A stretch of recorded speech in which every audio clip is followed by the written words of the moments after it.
A todos ustedes los felicito. Nosotros venimos desde el estado de Oaxaca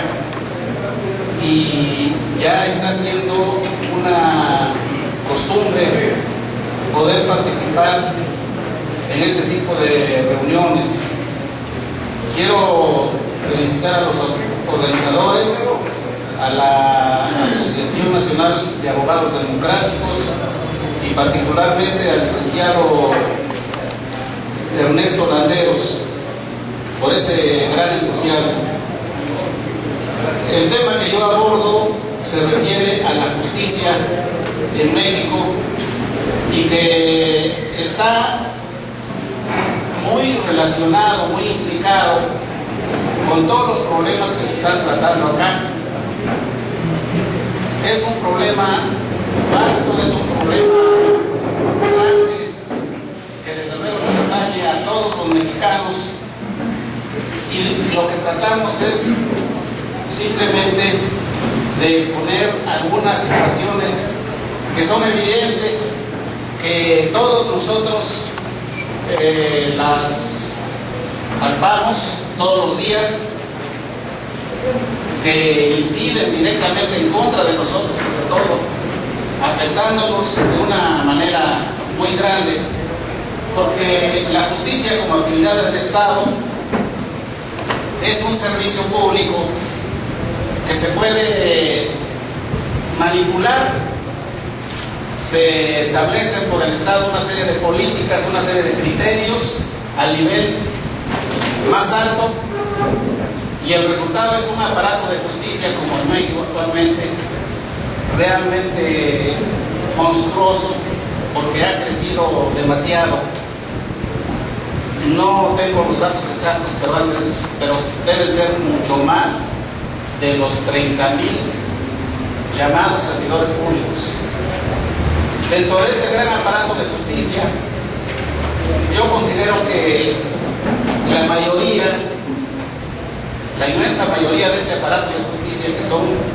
los trabajadores en general, desde los niveles medios para abajo, en los puestos más modestos, trabajan bien, pero si el trabajo de la dirección es malo, si adolece de fallas, y sobre todo muy graves como en el caso de México, pues de nada sirve tener un gran aparato de justicia si la justicia desmerece, si deja mucho que desear, si es pésima, como yo personalmente lo considero, es de mala calidad. Estoy autorizado para hablar de estos temas porque su servidor ha hecho una larga carrera judicial de 35 años. A mí me suspendieron y luego me destituyeron en un juicio muy largo. Ya llevo para el 5.º año de esta batalla, porque realmente es una batalla. Yo estoy batallando con los altos niveles del Poder Judicial Federal, y no he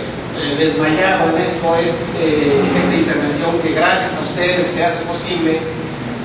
me permite a ustedes exponerle algo de estas experiencias que en el aspecto personal no tienen tanta importancia. Tampoco tiene tanta importancia el sector en sí de ese gran aparato de justicia del que estamos hablando, porque finalmente es solamente un sector de muchos miles de mexicanos, pero que ante la gran masa de población de mexicanos, de más de 100 millones, 110 millones de mexicanos, pues sencillamente que somos una pequeña parte, desde luego muy importante, pero pequeña parte. El gran problema de la justicia en México, no quiero dejar de leer unos párrafos porque esta ponencia es un poco amplia, pero es muy importante para todos nosotros. La suscribimos su servidor Francisco Salvador Pérez y Gian Salvador Díaz, que está por aquí presente, que es mi hijo y que pues está a punto de titularse también como abogado. Quiero ampliar tantito lo de mi carrera judicial. Yo ocupé todos los puestos prácticamente de la carrera judicial, desde el puesto más sencillo de abajo hasta el más alto. Fui 8 años juez de distrito, juez federal, 12 años fui magistrado federal, estuve como 5 años en la Suprema Corte en diversos cargos y desempeñé ahí los cargos de estudio de los asuntos de la Corte más completos que puedan darse, ¿verdad? Entonces, por eso yo les decía que estoy autorizado para hablar de estas materias. Y no quiero privarme de la tentación de leer unas líneas que expresan sobre todo el sentimiento de estas ideas de justicia. La revista, editada en la Ciudad de México, Contralínea, en un amplio y bien documentado trabajo de investigación correspondiente al día 20 de marzo de 2011, publica importantes datos acerca de las exageradas prestaciones de que gozan los ministros de la Suprema Corte de Justicia. Esa investigación nos dice que cada ministro cuesta a los mexicanos entre 223,163 pesos y 245,428 pesos mensuales, que se sitúan en términos absolutos en su género entre los más altos del mundo, mucho mayores incluso de los que se pagan en los países más ricos de Europa. Según el estudio, el ministro José Ramón Cosío Díaz opina que la discusión de los sueldos y prestaciones de los ministros de la Suprema Corte está superada, lo que revela la degeneración, el cinismo y el grado de decadencia a que han llegado los máximos niveles de quienes mandan la justicia en México. Obviamente, la inmensa mayoría de los más de 100 millones de mexicanos que vivimos bajo niveles de pobreza, condenamos la estupidez de tan altas prestaciones. Los sueldos y las prestaciones de los consejeros de la judicatura se encuentran en iguales niveles de corrupción y exageración. Felicitamos a la periodista Nancy Flores, autora de ese estudio al que me refiero, por ese trabajo tan claro y directo que revela los obviamente exorbitantes, inmerecidos e innecesarios sueldos y prestaciones de los llamados ministros a la usanza del Estado absolutista de la Suprema Corte, quienes así constituyen una banda de privilegiados que actúa al margen del Estado de Derecho y de los intereses de la nación. La Suprema Corte, como estructura y por sus métodos de funcionar, es una institución que debe ser eliminada, debe ser condenada a desaparecer por todos los mexicanos por los tremendos daños que desde hace ya muchos años está causando al país, ya que se dedica sistemáticamente a imponernos un corrupto servicio de justicia selectiva que solo mira, mediante sus absurdos y anticuados criterios, a afectar gravemente los intereses de los grandes sectores y mayorías de la nación y a cuidar contra viento y marea solo los grandes intereses antinacionales que se manejan desde el gobierno federal y los de las clases ricas y privilegiadas del país. Las funciones que realiza ese indigno llamado máximo tribunal pueden y deben ser realizadas de manera total, independiente, eficaz y democrática por todos los otros integrantes, jueces, magistrados y demás excesivo personal de que hoy por hoy se integran los demás órganos de justicia federal de México. Ello por el bien y sobre todo por la fortaleza de la nación. Quisiera recalcar algo acerca de la nación. Es muy importante que todos los mexicanos tengamos en cuenta ese concepto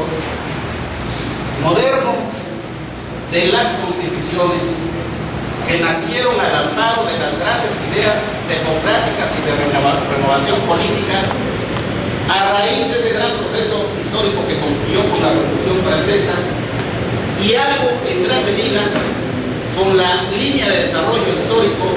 de los ingleses, porque ahí también se forjaron instituciones democráticas como es el parlamentarismo auténtico de hace 200 y 300 años, no el parlamentarismo actual, desde luego,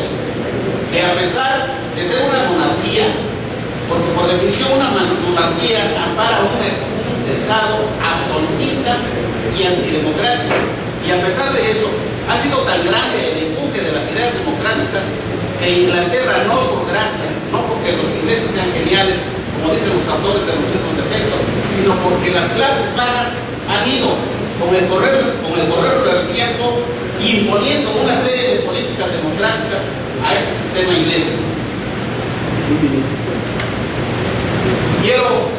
terminar pues haciendo hincapié en que es muy importante que no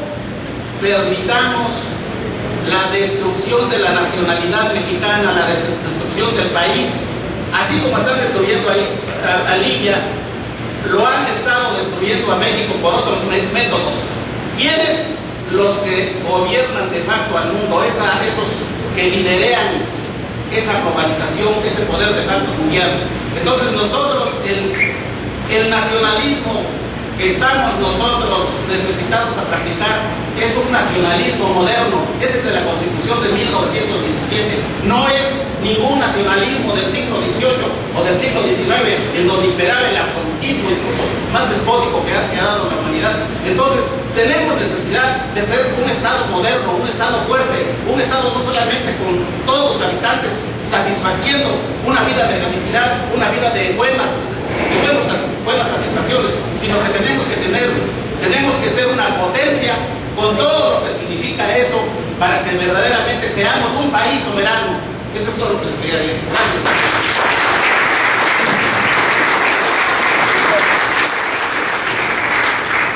Han concluido las participaciones de los tres ponentes.